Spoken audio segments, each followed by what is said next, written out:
The clean versus dirty bulking debate. If you've ever tried to bulk and ended up with more fat than muscle, this video is for you.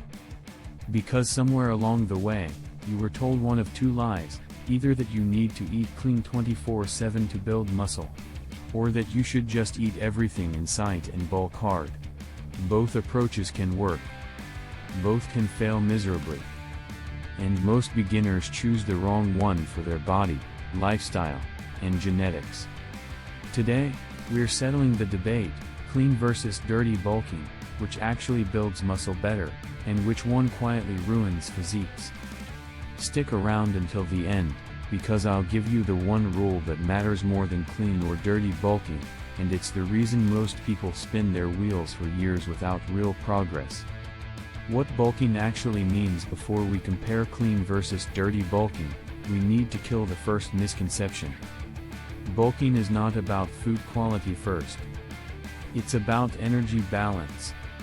To build muscle, your body needs progressive training stimulus, adequate protein, and most importantly, a calorie surplus. No surplus, no muscle growth. Period. Clean bulking and dirty bulking are just different strategies for achieving that surplus. If you don't understand this, you'll blame the wrong thing when your bulk fails. Have you ever bulked but your weight barely moved? Leave a comment if this ever happened with you. Section 2, what is clean bulking? Clean bulking means achieving a calorie surplus using mostly whole foods, lean proteins, complex carbs, minimal processed food. Think rice, potatoes, oats, chicken, eggs, fish, fruits, vegetables, controlled fats. The goal is slow, controlled weight gain, usually about 0.25 to 0.5% of body weight per week. Pros of clean bulking: less fat gain, better nutrient intake, easier transitions into a cut, better health markers long term. But here's the downside nobody mentions: clean bulking is hard.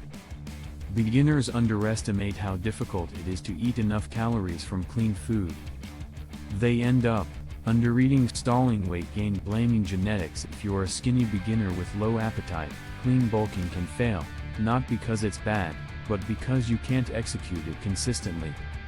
What is dirty bulking?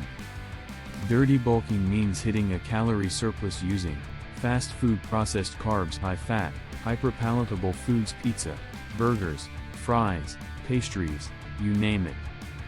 The idea is simple: if calories build muscle, then more calories equals more gains. Pros of dirty bulking: very easy to eat in a surplus, rapid weight gain, strength increases fast, initially. But here's the brutal truth: dirty bulking does not magically build more muscle. Muscle growth is limited by training quality, recovery, genetics. Once those are maxed out, extra calories mostly turn into fat. And fat gain comes with longer, harder cutting phases, poor insulin sensitivity, worse aesthetics for most of the year. Be honest, have you ever justified junk food by calling it a bulk? That's dirty bulking. Clean versus dirty bulking. Muscle gain comparison. Here's what the research and real-world coaching experience agree on: when calories and protein are matched, muscle gain is nearly identical.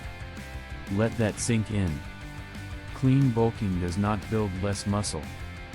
Dirty bulking does not build more muscle. The difference is fat gain, not muscle gain. Dirty bulking just overshoots calories so aggressively that fat gain skyrockets while muscle gain stays capped. So if your goal is looking muscular year-round, avoiding extreme cuts, staying athletic, dirty bulking is inefficient, not hardcore. Why beginners choose the wrong approach? Most beginners fail bulking for one of two reasons. Group 1, the too clean bulkers, afraid of fat gain, eat too clean, never gain weight, waste months or years. Group 2, the seafood bulkers, eat everything, gain weight fast, build some muscle, gain even more fat. Both groups misunderstand the same thing: control beats extremes. The best way to bulk for beginners is not clean or dirty.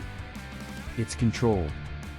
The smarter hybrid approach. Here's the approach that actually works for most beginners: 80 to 90% whole, minimally processed foods, 10 to 20% flexible calories for enjoyment, moderate calorie surplus, 300 to 500 calories, protein around 1.6 to 2.2 grams/kg body weight. This gives you Consistent weight gain, manageable fat gain, better adherence, better long-term results. You don't need perfect eating. You need repeatable eating. The one rule that matters most. Here's the rule I promised earlier: if you can't control your calorie surplus, the bulk will fail, clean or dirty. Track your body weight. Adjust calories weekly. Ignore extremes. That's it. Clean versus dirty bulking isn't about morality. It's about control. If this video saved you months of spinning your wheels, hit like, subscribe, and watch the next video where I break down exactly how many calories beginners should eat to bulk without getting fat.